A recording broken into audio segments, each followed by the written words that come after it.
بسم اللہ الرحمن الرحیم۔ معزز خواتین حضرات، السلام علیکم ورحمۃ اللہ وبرکاتہ۔ انسان اپنے والدین کا قبر کے کناروں تک احسان مند رہتا ہے، لیکن کیا اس کا مطلب یہ ہے کہ اولاد ہمیشہ کم سمجھدار ہوتی ہے اور والدین ہمیشہ زیادہ سمجھدار ہوتے ہیں؟ یہ ہے وہ سوال جس کا جواب آج ہم تلاش کرنے کی کوشش کریں گے قرآن مجید کی آیت مبارکہ کی روشنی میں۔ معمول کے مطابق سب سے پہلے آیت مبارکہ کی تلاوت۔ اللہ ملک العلام رب الجلال والاکرام ارشاد فرماتے ہیں: وداود وسليمان إذ يحكمان في الحرث إذ نفشت فيه غنم القوم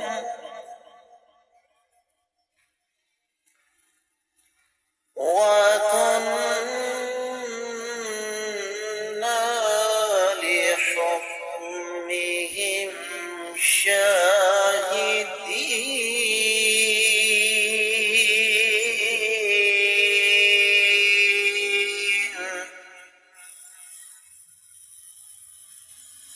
وداود وسليمان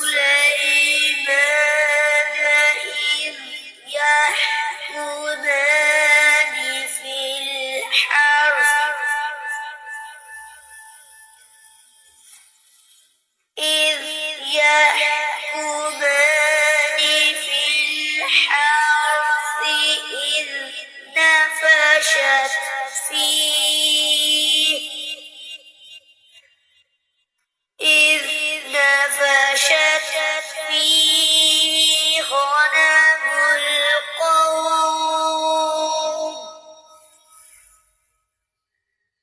وكنا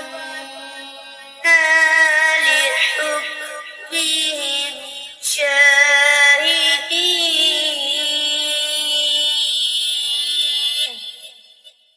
معزز خواتین حضرات، رب کائنات کی پاکیزہ کتاب قرآن مجید کا یہ پارہ ہے 17۔ سورہ مبارکہ کا نام الانبیاء اور آیت مبارکہ ہے 88۔ یہ آیت مبارکہ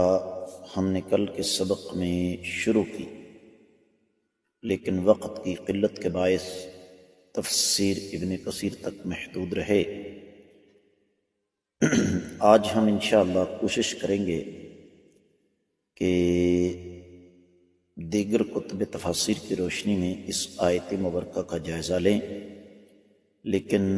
اس سے قبل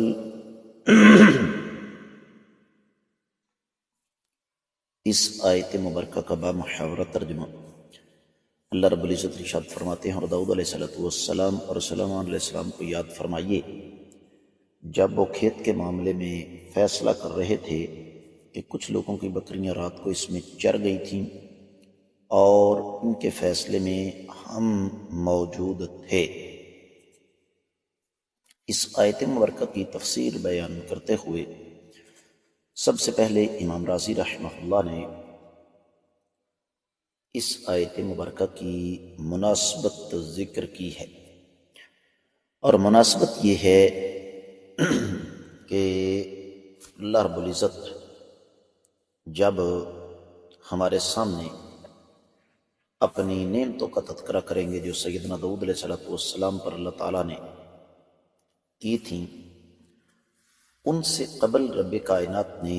باپ اور بیٹے کے درمیان جو ایک مشترکہ نعمت تھی اس کا تذکرہ فرمایا، اور پھر اس کے بعد ہمیں بتایا کہ ان دونوں کو اللہ تعالیٰ نے الگ الگ کون سی نعمتیں عطا فرمائی تھی۔ تو اس لیے اللہ رب العزت یہاں پر ہمیں یہ سمجھا رہے ہیں کہ کائنات کے امام صلی اللہ علیہ وسلم کو ہم نے یہ حکم دیا کہ آپ سیدنا داؤد اور سیدنا سلیمان علیہ السلام کی خبر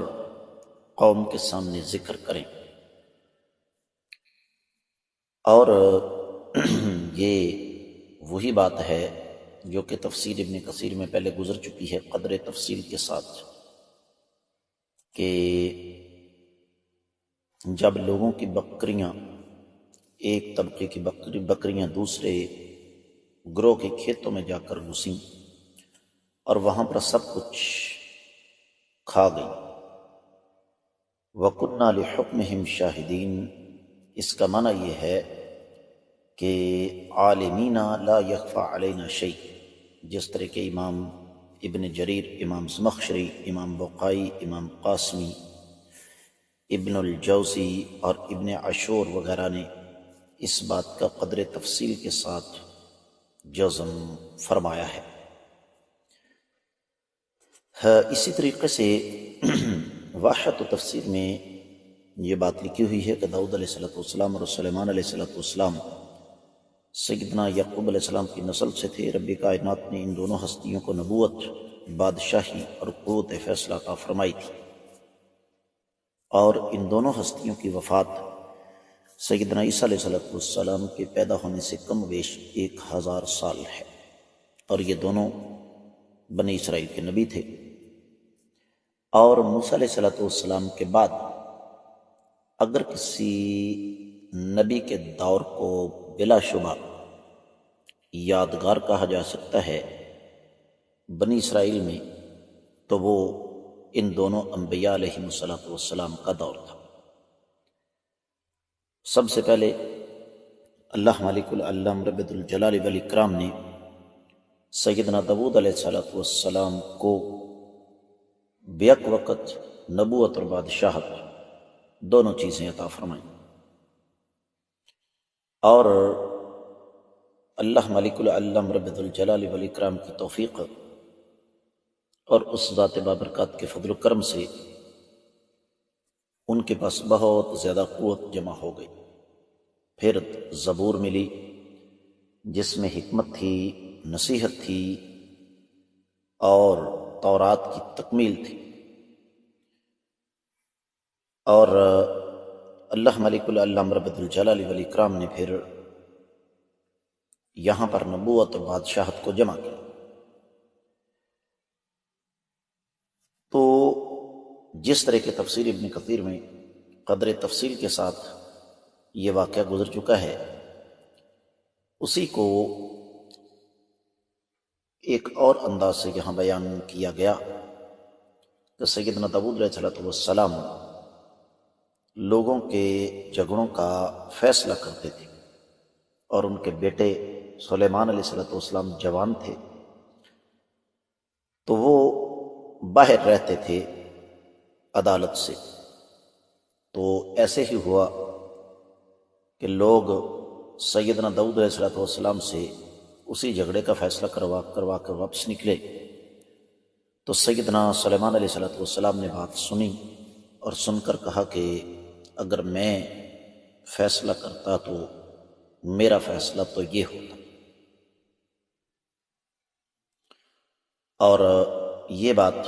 قدر تفصیل کے ساتھ تفسیر طبری، مستدرک الحاکم، سنن الکبری بہقی اور مصنف عبدالرزاق میں موجود ہے کہ یہ داستان کیا تھی، اور اس وقت سے یہ قانون، یہ قاعدہ بن گیا کہ اگر جانور رات کو نقصان پہنچائیں تو ذمہ دار جانوروں کا مالک، اور اگر دن کے وقت نقصان پہنچائیں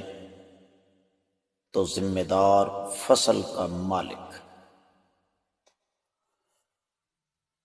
اور اس حوالے سے پھر اہل علم یہ فرماتے ہیں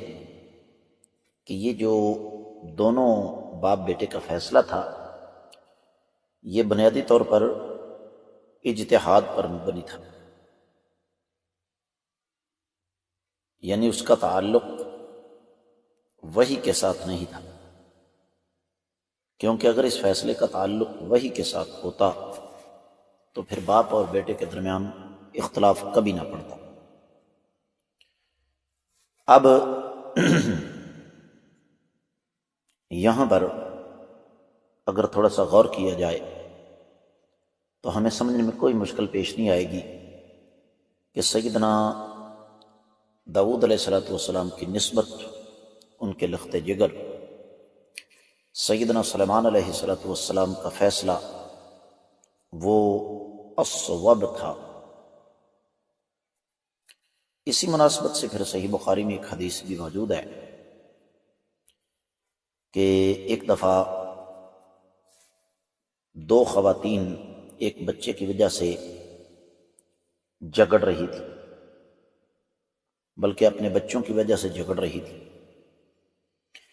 ان میں سے ایک کے بچے کو بھیڑیا اٹھا کر لے گیا تھا، تو دونوں کا یہ دعویٰ تھا کہ وہ بچہ جو بھیڑیا اٹھا کر لے گیا وہ میرا نہیں ہے، جو بچہ یہاں موجود ہے وہ میرا ہے۔ تو یہ فیصلہ سیدنا داؤد علیہ السلام کے پاس آیا، تو سیدنا داؤد علیہ السلام نے یہ فیصلہ کیا کہ بڑی عورت کو یہ بچہ دے دیا جائے۔ سلیمان علیہ السلام باہر موجود تھے، ان دونوں نے بات کی تو فرمایا ایسا کرو کہ چھری لے کر آؤ، میں بچے کو دو ٹکڑوں میں تقسیم کر دیتا ہوں۔ تو ان میں سے جو چھوٹی تھی اس نے کہا کہ آپ ایسا نہ کریں، میں اس بچے کو اس عورت کے پاس چھوڑتی ہوں، یہ اس کا بیٹا ہے۔ تو سیدنا سلیمان علیہ السلام نے اس چھوٹی عورت کے حق میں فیصلہ کر دیا۔ معزز خواتین و حضرات، اسی آیت مبارکہ کی تفسیر بیان کرتے ہوئے روح البیان وغیرہ میں اس حوالے سے اس سے ملتی جلتی لیکن کچھ اور باتیں بھی لکھی ہیں جن کو یہاں تفصیل کے ساتھ تو ذکر نہیں کیا جا سکتا۔ حاصل کلام یہی ہے کہ مجھے اور آپ کو اس بات کی سمجھ آ جانی چاہیے کہ اللہ رب العزت نے فہم، ادراک، شعور، سمجھداری، یہ مادہ ہر انسان نے ایک دوسرے سے مختلف رکھا ہے، اور یہ کوئی ضروری نہیں ہے کہ بڑے جو فیصلہ کریں وہ 100% درست ہوں۔ بسا اوقات چھوٹوں کا فیصلہ بڑوں کی نسبت حق کے زیادہ قریب ہوتا ہے، جس طرح کہ امام شوکانی نے فتح القدیر وغیرہ میں لکھا، اور یہی اس آیت مبارکہ کا بنیادی سبق اور درس ہے۔ اس کے ساتھ ہی اس آیت مبارکہ کی مختصر تفسیر مکمل ہوتی ہے۔ حسب معمول آپ لوگوں سے خصوصی طور پر گزارش کروں گا کہ ان اسباق کو صدقہ جاریہ سمجھ کر ہر فورم پر زیادہ سے زیادہ آگے نشر کیجیے۔ اگر آپ نے ہمارے چینل کو ابھی تک سبسکرائب نہیں کیا تو ضرور کیجیے، اور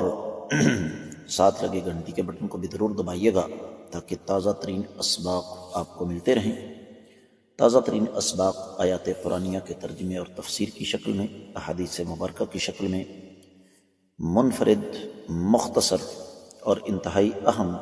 جمعے کے خطبات کی شکل میں، آپ کی طرف سے آنے والے انتہائی اہم سوال و جواب کی شکل میں، اور مختلف موضوعات پر چھوٹے چھوٹے دروس کی شکل میں آپ کو مل جائیں گے۔ کامنٹ سیکشن میں جب آپ اپنے قیمتی خیالات کا اظہار فرماتے ہیں تو اس سے ہماری حوصلہ افزائی ہوتی ہے۔ میں آپ کی طرف سے رابطے کا منتظر ہوں۔ آج کے سبق سے اجازت دیجیے۔ السلام علیکم ورحمۃ اللہ وبرکاتہ۔